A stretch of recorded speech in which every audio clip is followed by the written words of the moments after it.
देखिए, मसीहत में आ जाते हैं हम और हमारा परिवार भी हो जाता है मसीह में। बहुत सारे परिवारों में ऐसा है कि पूरा परिवार नहीं रहता है,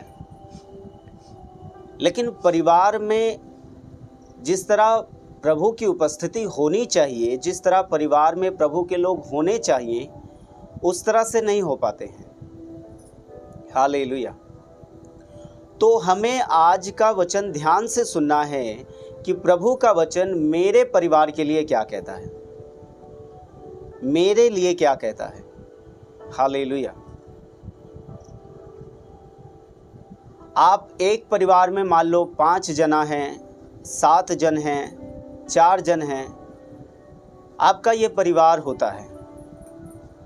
लेकिन इस परिवार का हर एक व्यक्ति क्या एक मन का है? क्या वो एक मन से परमेश्वर की आराधना कर रहा है?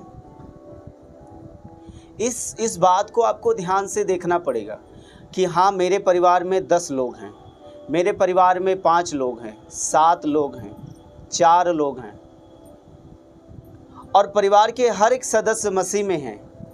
लेकिन क्या परिवार का हर एक सदस्य एक मन होकर प्रभु की आराधना कर रहे हैं कि नहीं? नहीं तो पिता का मन कहीं और है,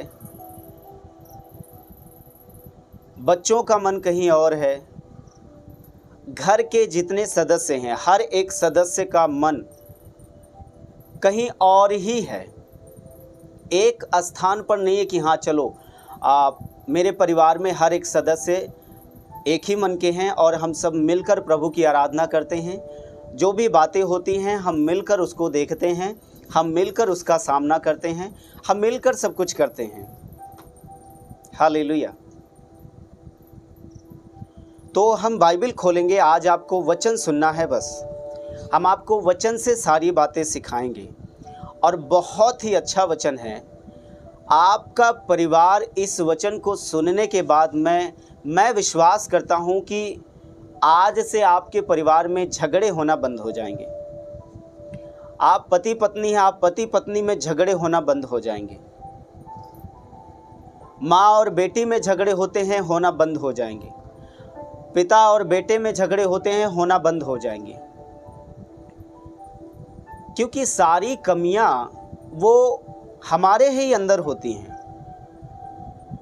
हम किसी चीज़ को समझ पाते हैं तो चीज़ें बेहतर हो जाती हैं, किसी चीज़ को नहीं समझ पाते हैं तो चीज़ें गड़बड़ हो जाती हैं। समझ और ना समझ की यहाँ पर बात है। हालेलुया। एक परिवार है, वो चीज़ों को गंभीरता से ले रहा है और कुछ ऐसी बात हो गई तो उस बात को परिवार का हर एक सदस्य बैठकर उसमें उसका सलूशन निकाल रहा है कि हाँ, इसको हम कैसे ख़त्म कर सकते हैं, इस पर कैसे विजय पा सकते हैं।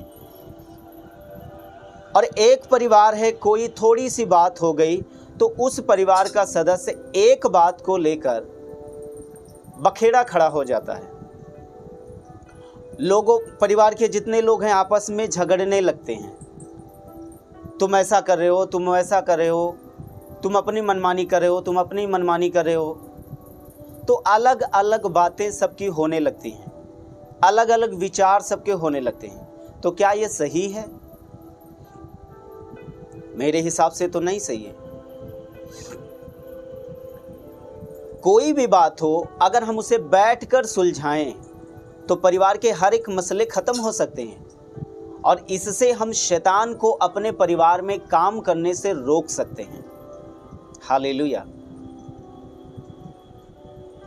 आप मुझे बताइए कि जो आपके परिवार में झगड़े होते हैं, मान लीजिए आप एक पति पत्नी हैं, ठीक है, आप एक पति पत्नी हैं और आप पति पत्नी में झगड़े होते हैं, आए दिन झगड़े होते हैं। छोटी सी बात हुई, उस पर झगड़ा होने लगा। कोई भी छोटी मोटी बात हुई, झगड़ा शुरू हो गया। मतलब ना पत्नी को सहन है एक बात, ना पति को सहन है एक बात।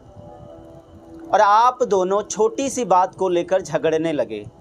और जब आप झगड़ा करने लगे आपस में, तो शैतान इसको देखकर बहुत खुश होता है, उसे बहुत अच्छा लगता है। वाह वाह वाह वाह, एक परिवार लड़ रहा है, बहुत आनंदित होता है वो, उसको खुशी मिलती है। क्यों?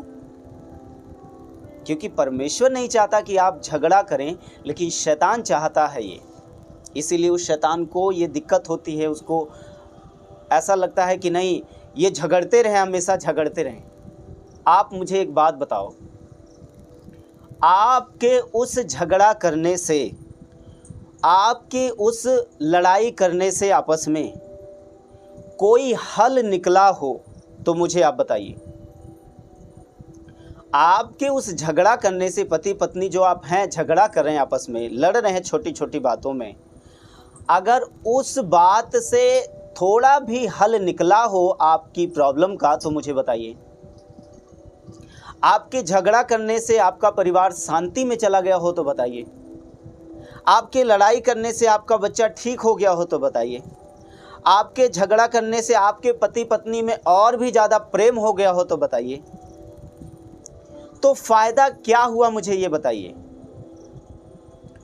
एक फ़ायदा गिनाइए कि हाँ, मैं पति और पत्नी झगड़ा कर रहे थे और मुझे झगड़ा करने से ये फ़ायदा हुआ। कोई फ़ायदा नहीं होगा। उसके अलावा आपको नुकसान मैं बहुत गिना सकता हूँ कि हाँ, नुकसान तो है भैया, नुकसान उससे होगा आपको, क्योंकि परमेश्वर की इच्छा नहीं कि आप झगड़ा और लड़ाई करें, ये शैतान की इच्छा होती है। हम एक वचन को निकालेंगे, सब जन बाइबल को खोलें और इफिसियों की पुस्तक खोलें। आपको वचन ये पढ़ना है, इस वचन को आप पढ़ते चले जाएंगे, समझते चले जाएंगे, सच में आपके जीवन में अजीब और अचंभे रीति से प्रभु काम करेंगे, मैं विश्वास दिलाता हूँ आपको। इफिसियों की पुस्तक उसका 5 अध्याय और उसका 22 पद को हम देखेंगे। लिखा कि हे पत्नियों, अपने अपने पति के ऐसे अधीन रहो जैसे प्रभु के, क्योंकि पति पत्नी का सिर है, जैसे कि मसीह कलीसिया का सिर है और स्वयं ही देह का उद्धार करता है। पर जैसे कलीसिया मसीह के अधीन है, वैसे ही पत्नियां भी हर एक बात में अपने अपने पति के अधीन रहें। हालेलुया। आप सोचिए, मैं पत्नियों के लिए कहता हूं, आपका पति जो आपके घर में है, उसके अधीन आपको रहने की आवश्यकता है। देखिए, आपका पति नशा करता है, आपकी बात नहीं मानता, वो पैसा व्यर्थ उड़ाता है, वो ऐसा काम करता है जिससे परिवार चल नहीं रहा है, तो आप उसको बोलिए, आप उसको बोल सकते हैं, आप उसको कह सकते हैं कि आप ऐसा मत करिए, ये गलत है। और आपका पति अगर सही है, हर एक मायने में सही है, तो आपको उस पति के अधीन रहने की आवश्यकता है। आमीन। आपको उस पति के अधीन रहने की आवश्यकता है। उसी तरह पतियों को भी चाहिए कि अपने पत्नी से प्रेम करें, परिवार को परिवार समझें। आपके बच्चे हैं, जितने भी बच्चे हैं, बाइबल कहती है, आप 6 अध्याय उसका 1 पद पढ़ेंगे तो लिखा है, हे बालकों, प्रभु में अपने माता पिता के आज्ञाकारी बनो, क्योंकि यह उचित है। अपनी माता और पिता का आदर कर, यह पहली आज्ञा है, जिसके साथ प्रतिज्ञा भी है कि तेरा भला हो और तू धरती पर बहुत दिन तक जीवित रहे। आमीन।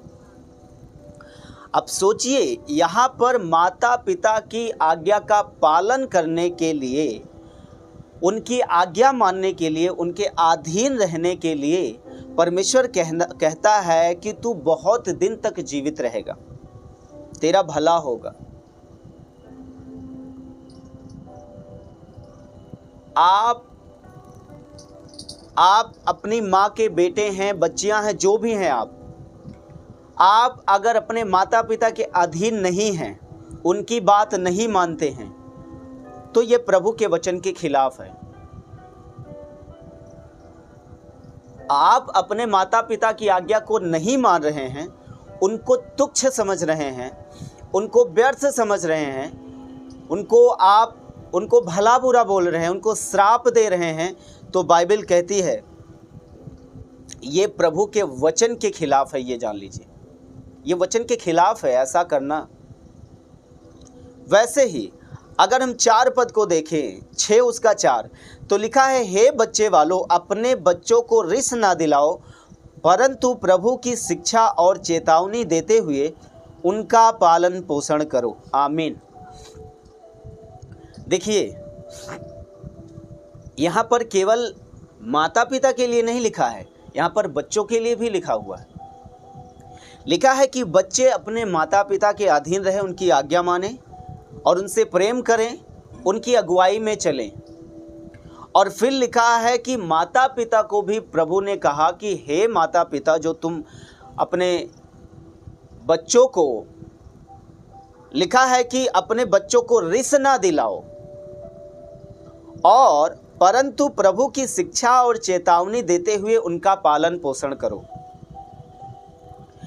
अब आप अपने बच्चों को, मान लीजिए आपका बेटा नशा करता है, आपकी बेटी नशा करती है, आपका बेटा आपकी बात नहीं मानता, आपकी बेटी आपकी बात नहीं मानती है, दोनों मतलब अपना जीवन जी रहे हैं, कोई फ़ायदा नहीं, मतलब कोई मतलब ही नहीं है, तब तो आप उनको डांटिए, आप उनको छड़ी चलाइए, उन पर, उनको सही करने के लिए आप प्रयास करिए, कोई भी प्रयास करिए आप, ये सही है, ये अच्छा भी है।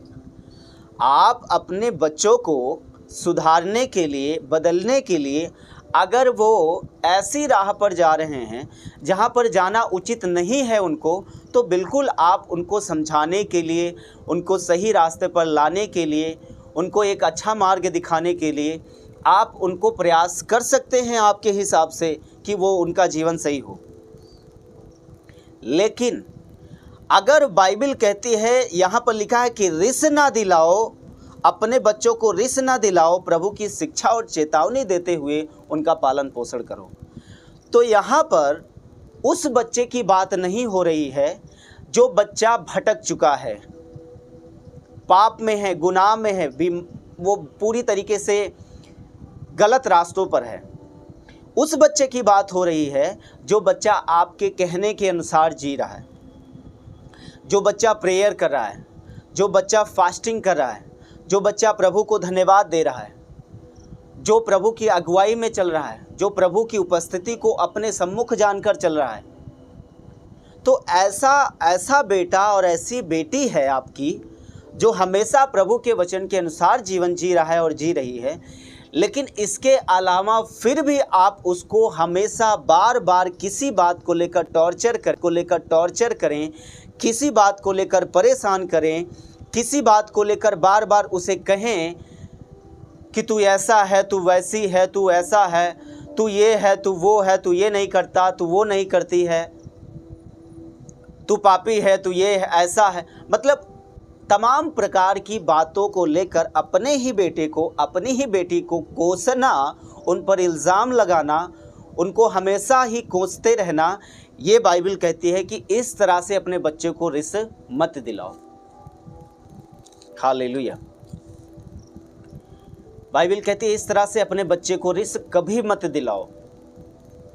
आपको पता है, आप एक माता पिता हैं, आप एक माता पिता हैं, आपको ये पता है मेरा बेटा सही है, आपको ये पता है मेरी बेटी सही है, आपको ये मालूम है, आप ये जानते हैं कि हाँ मेरा बेटा पढ़ाई कर रहा है, सही है, उसके बारे में मुझे मालूम है। तो बाइबल कहती है उसे प्रभु की शिक्षा और चेतावनी देते हुए पालन पोषण करो, मतलब उसको अच्छी शिक्षा देते हुए और उत्साहित करो आगे बढ़ने के लिए, और उसे आगे ले जाने के लिए आपको उसका उत्साह बढ़ाना है।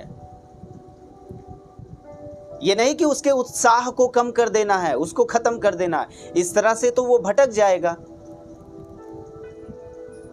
आपका बेटा है, आपकी बेटी है, किसको देखकर चलेगा वो? आपको देखकर चलेगा ना। आपको ही तो माता पिता होते हैं जिसको बेटा और बेटी देखते हैं कि हाँ ये मेरे माँ बाप हैं, ये मेरा उत्साह बढ़ा रहे हैं और मुझे पूरी तरीके से मेरे साथ खड़े हैं कि तू आगे बढ़। तभी तो आप अपने बेटे के लिए अच्छे पिता साबित हो सकते हैं ना।